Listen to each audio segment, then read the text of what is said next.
వస్తుంది, ఏదో ఒక పోలీస్ స్టేషన్ లో నామినేట్ అవుతుంది. ఏదో ఒక రైతు వెళ్ళి మా ల్యాండ్ కబ్జా చేశారండి పవన్ కళ్యాణ్ గారు అని చెప్తారు. పోనీ ఎక్కడో ఒక దగ్గర పవన్ కళ్యాణ్ గారు చేశారండి అని చెప్తారు. మరి నీకు ఎక్కడ చేశారు? చెరువులో ఆ యాక్ట్ లేదు, చెరువులో ఏ బిల్డింగ్లు కట్టుకోకూడదు, వ్యవసాయం చెయ్యొచ్చు అని డైరెక్ట్ గా రాజ్యాంగంలో ఉంది. ఆయన ఏ బిల్డింగ్ కట్టలా, ఆయన ఏది చేయలా, అది కబ్జా చేసినట్టు పవన్ కళ్యాణ్ గారు అని అనిపిస్తే ఇమీడియట్లీ రాసిస్తా అన్నాడు. నీకు ఇక్కడ ఏం జరిగింది? పవన్ కళ్యాణ్ గారు ఏం చేశారు? నేను అడుగుతున్నా కదా, ఏం చేశారు నువ్వు చెప్పు మరి నాకు. 1500 ఎకరాలు నొక్కేసినోడేమో పరారులో ఉన్నాడు.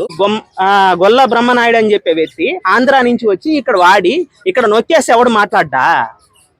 డబ్బులు తీసుకున్నావా? నువ్వు డబ్బులు తీసుకున్నావా? మీకు త్వరలోనే ఇంకో న్యూస్ కూడా అందుతుంది, గుర్తుపెట్టుకోండి. ఎక్కడైతే పవన్ కళ్యాణ్ 10 ఎకరాల ల్యాండ్ ఉందో దాని నుంచి ఒక 500 మీటర్ల దూరంలోనే ఒక 8 ఎకరాల ల్యాండ్ ఒక గొప్ప లేడీ, ఏదైతే తెలంగాణ స్టేట్ లో ఒక పార్టీ పెట్టిన లేడీ గారు కొన్నారు. మాక్సిమం చెప్తున్నా, ఆ ల్యాండ్ బయటకు వచ్చినప్పుడు అప్పుడు తెలుస్తుంది, మళ్ళీ ఇంకా హాట్ టాపిక్ అవుతుంది న్యూస్.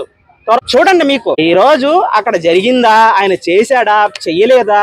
పోనీ మనం ఇన్ని నిందలు వేస్తున్నామే ఒక వ్యక్తి మీద, పోనీ ఎవడైనా ఎలక్షన్ కమిషన్ ముందు తీసుకొచ్చి ఇది నా ఆస్తులను పెడతాడండి? తీగలాగితే దొంకంతా తీస్తారు పోలీసులు కానీ, ఎలక్షన్ కమిషన్ కానీ, ఎవరైనా సరే తీగలాగితే డొంకంతా తీస్తారు. జగన్ గారిని వదిలిపెట్టలా, నీ ఆస్తి ఇంత, నువ్వు అడుగు నీ చేసావు అని చెప్పి మొత్తం బయట పెట్టారు. ఇన్ని వదిలిపెడతారా? అడగటానికైనా ప్రశ్నించడానికైనా మనకు ఒక ఆలోచన కావాలా.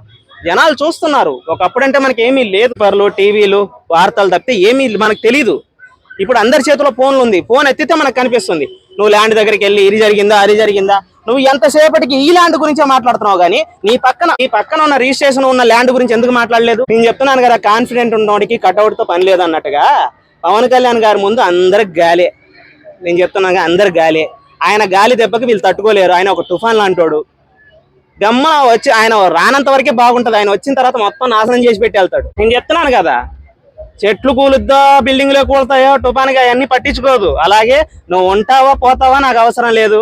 నేను ప్రజలకు మంచి చేయాలనుకున్నా, నేను 10 మందికి సేవ చేస్తా, నా గుణం ఇది. నేను నా సొంత డబ్బు ఖర్చు పెట్టుకుని అయినా పార్టీకి పెట్టుకుంటా, నాకు ఎవరు ఇచ్చే అవసరం లేదు అన్నాడు.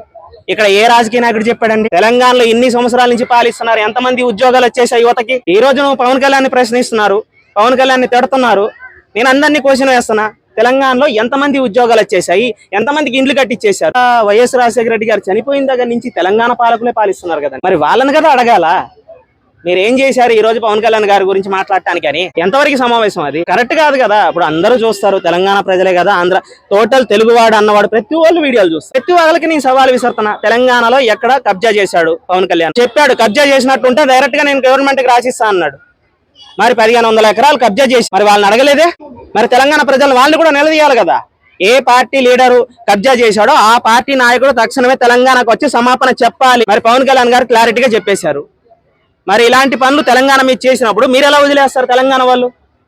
ఎవరైనా కానీ ఎన్ని లక్షల కోట్లైనా ఉండని, ఏమన్నా ఉండని, మనకేం అవసరం? పేదవాడి కోసం కష్టపడేవాడిని గుండెల్లో పెట్టుకుంటారు. అలాంటి వాళ్ళ జోలికి వెళ్తే ప్రతి ఒక్కరు తిడతారు. నేను చెప్తున్నాను కదా. జై హింద్, జై శ్రీరామ్.